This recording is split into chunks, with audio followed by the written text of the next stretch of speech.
could have made a case for all three guys. In fact, I probably thought Rollins was the least likely to win, and sure enough, he won. So, but yeah, it was a great match to open up WrestleMania. Got the show off to a good start. So that is number 7 for me. Number 6 on my list, we're going to head over to NXT and Andrade Cien Almas versus Aleister Black. It's a match I was actually, true story, making cookies the first time we were watching it, which, I mean, the cookies were good, Joe. They came out tremendous. Yeah, that was a great job by you. So I went back. I saw like half of it, went back and rewatched it. It was, again, it was just part of a fantastic show for NXT. The crowd is super into Andrade Cien Almas, but I think they're even more so into Zelina Vega and her heel stuff as manager, which has kind of helped. It's definitely brought Almas to the next level. And in his matches, Vega always gets involved. Hurricane is off the apron, breaking up pins, foot on the rope, that kind of thing, all the stuff that a great manager does. And the crowd was kind of hanging on every fall in this match. The finish was super creative. I think she jumped off the ropes at Aleister Black. Almas caught her. You know, she always gets involved in matches. Almas caught her, turns around, gets hit with Black Mass from Aleister Black, and your new NXT champion. The crowd went crazy. And I assume that means I will get into a little bit later, but you'll see Ricardo Cien Almas on either SmackDown or Raw this week. No? I don't know who Ricardo Cien Almas is. Damn it! Andrade Cien Almas. Going over this. I don't know. Does he have a brother, maybe? Hold on, let me Google that. Hold on, let me see. Is it Ricardo Cien? Nope. Okay. Well, Mike. Ricardo. I'm just going to call him Almas from now on. Okay, yeah, that's okay. So I think we talked about it before, but he was the winning question on a pro wrestling trivia that Joe and I did. Yes, yeah, I think it was at a concert for a band called the Kings of Wrestling. The winning question was who was known as La Sombra outside of NXT, and I knew him, so I know who Andrade Cien Almas is. Ricardo. Well, that match also was number 6 on my list. So nice. I won't, I won't repeat all the stuff that you just said. There's a train in the background. Yes, there is a train near my house. Okay. Again, very good match. A really, really creative finish. I thought it was, like you said, the crowd popped huge when he hit Black Mass while Almas was holding Zelina Vega. So clean too. I don't know how he did it. Yeah, just really, really, really cool. I mean, these guys had, again, the combination of guys that have been in the main event around the NXT title picture for a little while now. I've had really, really good matches, and Almas did a really nice job as champion since he won it in November. So I had that match as number 6 on my list also. Number 5 on my list, everything you mentioned, I had Asuka and Charlotte. I really enjoyed it. The only question I have is having Asuka tap, which I don't know if that was the right call, but I think you'll see more of Charlotte and Asuka after this superstar shakeup. But I had felt Charlotte was going to win. I think Asuka's streak had to end at some point, and if rumors of some combination of Charlotte, Rousey, and Asuka next year in WrestleMania, fine, as long as Rousey loses. So yeah, number 5 was Asuka and Charlotte. So number 5, I had the tag match that you had at number 10. So I had Angle and Ronda Rousey against Triple H and Stephanie, just mainly for the way that it was booked and laid out. Right, I don't know what people were expecting from Ronda Rousey. I was kind of set the bar low for myself in terms of expectations for her, just because I just didn't really know what to expect. I don't know what kind of training she went through, and her promo work was a little bit rough, in the weeks leading up to it. And she really hadn't done too much more than an arm bar and like a judo throw or whatever it was. She didn't know what to expect, but she did really well. I thought, her timing and some of the moves she executed was well done. And they laid the match out in such a way that it made her look even stronger between, the stuff that she did with Stephanie and Triple H and all that stuff. So I just thought it was really well booked, and the crowd was crazy into it, and she did a lot better than I thought. So I had that at number 5 on my list for the weekend.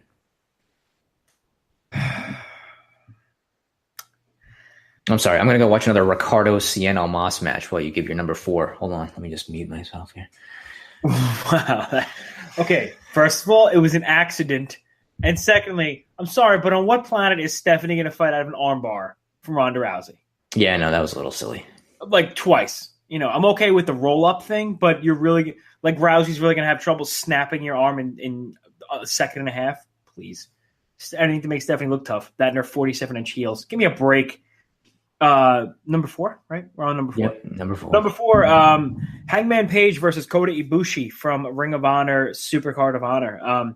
We missed it the first time around, as per the Honor Club was not, not working that well. But I went back and rewatched it, and man, this match was something else.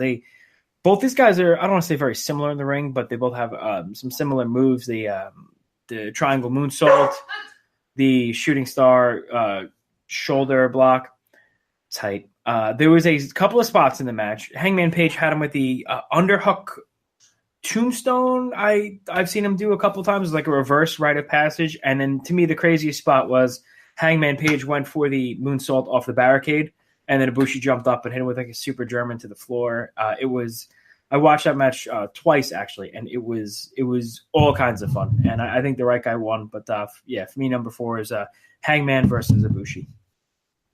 Nice, yeah, good call on that. I enjoyed that match as well. That was on your recommendation, by the way. I missed it the first time, and then you put it in your top 3, and I had to go watch it, and you were dead on. Yeah, it was. I also watched it like the next day or day or two after, and I enjoyed it also. But my number 4 match I had also from Supercard of Honor, the 6-man tag titles ladder match between the Young Bucks and Flip Gordon against SoCal Uncensored. They've done different combinations of matches with these teams, specifically the Young Bucks and the Addiction over the last year and a half, especially in ladder matches, and they've all been really, really good. Just when you think that they can't come up with new stuff, they seem to find a way to do that. And I thought that this match was no different than the others before it, as far as them being innovative and doing some different things. But it was really, really good ladder match, really entertaining. Between this and Page and Ibushi, probably the top 2 matches on that show, in my opinion. So I saw it in at number 4, and SoCal Uncensored ended up retaining the 6-man tag title. So that match was my number 4. Number 3, I have the NXT ladder match, which opened the show. It was, Killian Dane, Lars Sullivan, Adam Cole, Ricochet. Help me, Joe. Velveteen Dream. Velveteen Gimmick, and was it right? 5-way? EC3. Oh, and EC3, right. Watched that match a couple of times. It's tough to get through because it was like 40 minutes long in one sitting, but I was able to. It was a car crash. It was everything you expected that match to be. There were points when I really thought Killian Dane might win. They had some really good teases. Lars Sullivan looked strong. He wasn't out of place as you might expect him to be. Ricochet just came in, hit all of his moves, and then bumped for like 30 minutes. Got put through a million tables. Adam Cole winning. I think we both predicted that, right? Yes, we did. Yeah, we both predicted Adam Cole winning the title. I think that was the right move. He's been in NXT. Ricochet and EC3, I feel like are a little new to win the match. But I mean, you have so many stars and young talent. I think that's the perfect kind of match to showcase that. EC3, I don't know. I love the gimmick. I'm not sure how I feel about him in the ring. I feel his offense is a little weak, but I mean, he took a lot of crazy bumps. I think he was on the bottom. Who did Lars Sullivan freak accident? He freak accident EC3 through the Velveteen Dream, correct?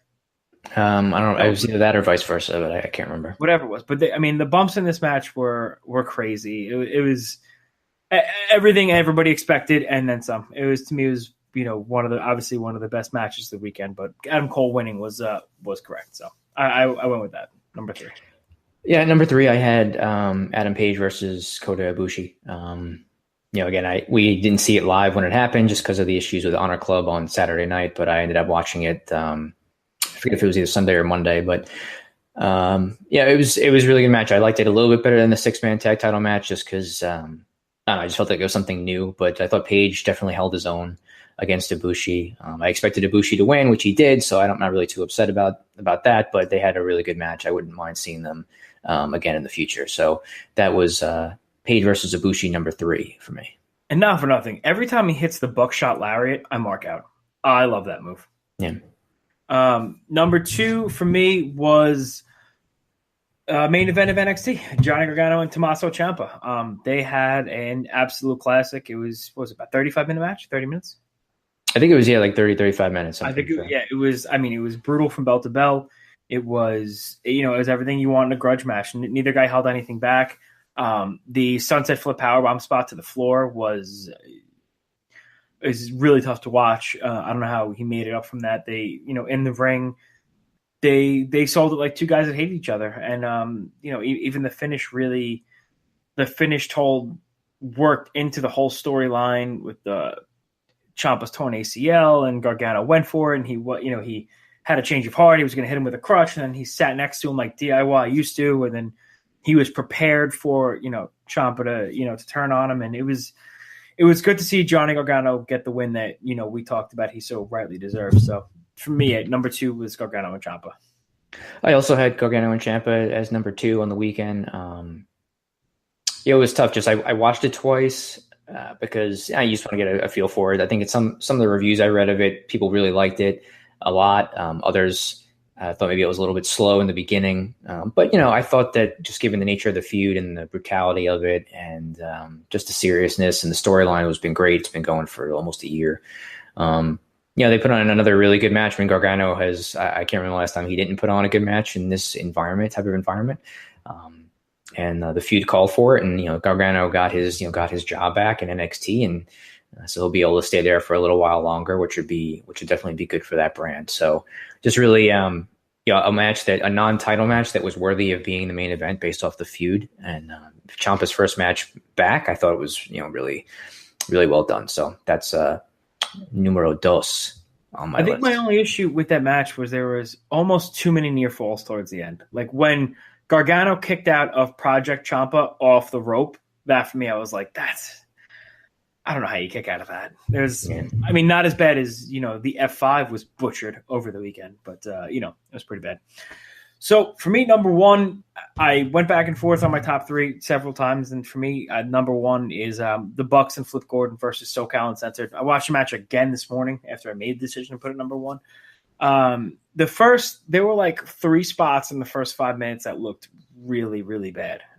Frankie Kazarian went to do like a springboard turning leg drop, and he completely missed Nick Jackson. And then it was a couple of really tough spots, but they were able to rebound. And watching that match, like after like the 15-minute mark, I thought it was going to end a dozen times, and it went another 20 minutes past that.